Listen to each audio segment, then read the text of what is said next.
If chords are holding back your jazz guitar progress and the following kind of issues resonate with you, things like not being able to get to a chord in time, or finding certain shapes really difficult, or constantly being confronted with lots of new chords, unfamiliar chords, then I want to share with you 5 tips on avoiding these kind of problems. And one of the beauties of the complexity of the guitar is there's always another way to do something, and it's about finding a different route sometimes.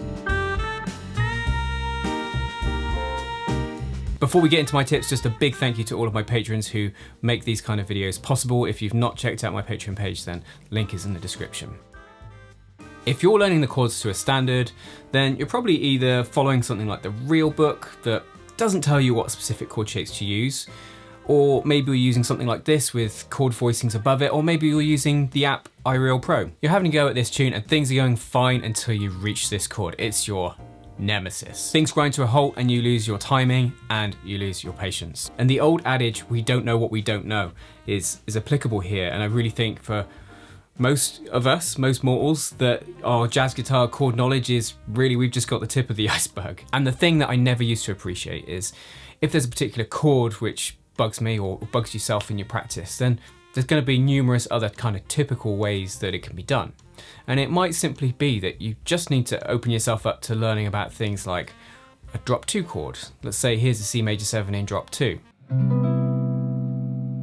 A drop 3 chord. Maybe not the downright difficult drop 2 and 4. But you might want to look into 3-note voicing. Some people find those much easier. But all of those different terms are different ways of describing ways in which we can voice chords on the guitar. And there's an element there where you've got choice. Just because someone says you should play C major 7 like this, doesn't mean you have to. You just need to be able to find that sound on the guitar with a shape that works for you. So my first piece of advice is find your way. Find your favored voicings for the major chord types, and then you can use those as and when you need to. While it is nice to have a plethora of voicings for altered dominance on the guitar, so that being dominant 7ths with things like sharp 11s, flat 9s, sharp 9s, and all sorts of different things we can do to a dominant chord, what you don't want to do is when you come up against an unfamiliar chord, say like that, with loads of numbers after it, don't let it throw you, don't let it put you off learning a tune, because there's always a way you can reduce chords and simplify them. So say you were learning Take the A Train, and you see that D7 sharp 11 coming down the tracks. You can either struggle with that chord, or you can reduce it down to its basic function, just a dominant chord. And actually that sharp 11 note will be played in the melody anyway, so it doesn't matter too much if you miss it. So you could change from this chord voicing, the D7 sharp 11, to just a D7 3-note voicing. A couple other little examples, and there'd be many. Say if you said D7 flat 9, just play D7. If you had C major 9, you could play C major 7, that would work. If you had D minor 9, you could play D minor 7. Obviously you over time want to build up your vocabulary and do attempt these chords, but what I'm proposing here is if a chord is really just preventing you from being able to play a tune and everything else is fine, then see if there's a way you can simplify it down to its basic function and sound. And a final point I'd add to that is there a correct or proper way to play the chords to a standard? I think they are massively open to interpretation. I think we've got the issue of Chinese whispers over years, chords to a song adapt. So really we're just in a big melting pot of chords, and what you end up with today really is many different ways in which a standard can be played. So, you know, you can play that to your advantage. Now this next point is particularly applicable to when you're playing with other people. And you might find yourself, when you're playing a tune, you're playing the chords for someone else to solo over or play the melody over, that you have a mental wind lapse. This could be you either forget the chord or you simply just know you're not going to get there in time. Now the stink would arise because you forget the chord, you probably lose time, lose where you're on the tune, and everything really crashes and burns. Now the simple way to get through this problem is if you think, oh, I don't know the next chord, or you just simply, like I say, a bit of a brain fart and can't think where it is or how to get to it from here, then simply just keep strumming, keep the swing rhythm going but with muted strings. That way you won't lose time and probably most people won't notice. Take this is the C section of Green Dolphin Street. This is how I want to play it.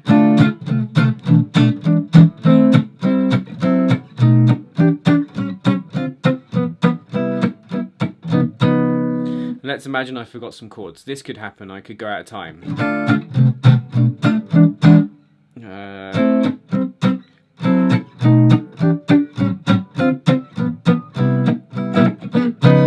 Completely lost my flow. If I was playing with anyone else, I have just sabotaged everything. What I could do instead is just keep this going whilst I pick it up from where I know, so I could do something like this. So I'm going to lose the chords at one point and just hit muted strums.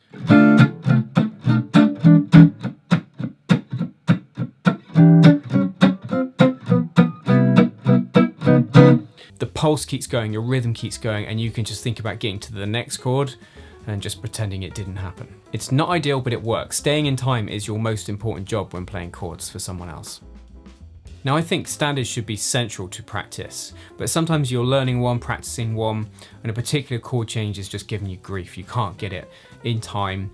Everything else might be fine, but there's just a couple bits where the chord changes are just making you lose time and really frustrating you. And that's where you need to take a detour in your practice, move away from the song and just isolate any particular chord changes and focus on them. It might be that you need to look at step one, where you find the chord voicing that suits you.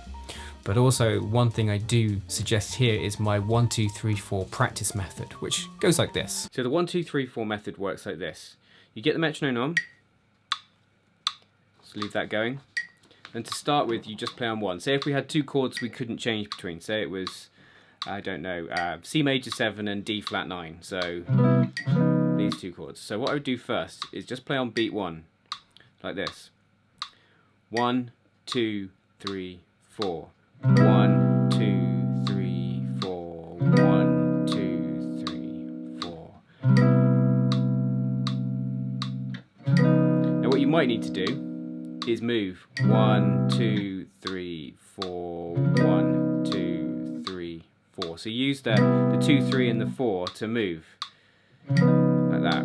So it'd be 1, 2, 3, 4, then 1, 2, 3, 4. Now the next stage would be playing on beats 1 and 2. So you're going to strum on 1 and 2, move on 3, 4, like this.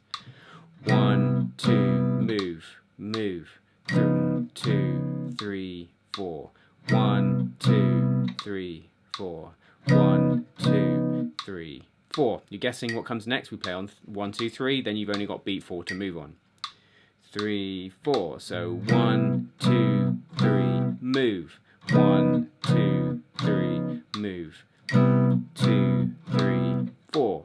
1, 2, 3. Then hopefully we'll be able to go. Obviously you do that over a longer period of time and gradually build up to this. And this is at 80 BPM, so you might do it at 60 or 65, 70. But the idea is to build up gradually to playing in time. And never underestimate the sheer amount of time sometimes you need to push a chord into your unconscious competence. You know, I personally think we ought to be able to change between chords whilst, you know, if someone came into the room, you could still do that chord change and, you know, answer a question and speak to them and look at them. That's where the point you want to get to your chords, where you can move between them without thinking about it. It just happens. So discrete chord progression practice really builds upon the last point. And this is that, yes, great again, learning songs and so forth, learning our favourite tunes, but maybe you haven't yet got the building blocks of jazz down, typical chord progressions. If, for instance, you know your major 2-5-1, your minor 2-5-1 and the 1-6-2-5, you've got some real typical progressions that occur time and time again in many standards. This will then, when you go to learn a new song, most of the time it will make your life easier. You'll already recognise certain progressions, you'll already be able to play them, rather than picking up a new tune and it being every chord change being a battle. So that's what I suggest to do also. And I've made some videos on those progressions and I'll include them on the screen and in the description for you to check out. If you've not checked out my Patreon page yet, then please do so. There's tons on there every month. Covers all sorts of things: chord melody playing, fretboard knowledge, rhythm guitar playing, soloing, theory, so plenty over there on there. And thanks again to all of my patrons for making these videos and supporting the channel. As ever, if you've got any questions, you leave them below and I'll do my best to get back to you and answer any of them. Until next time, you take care.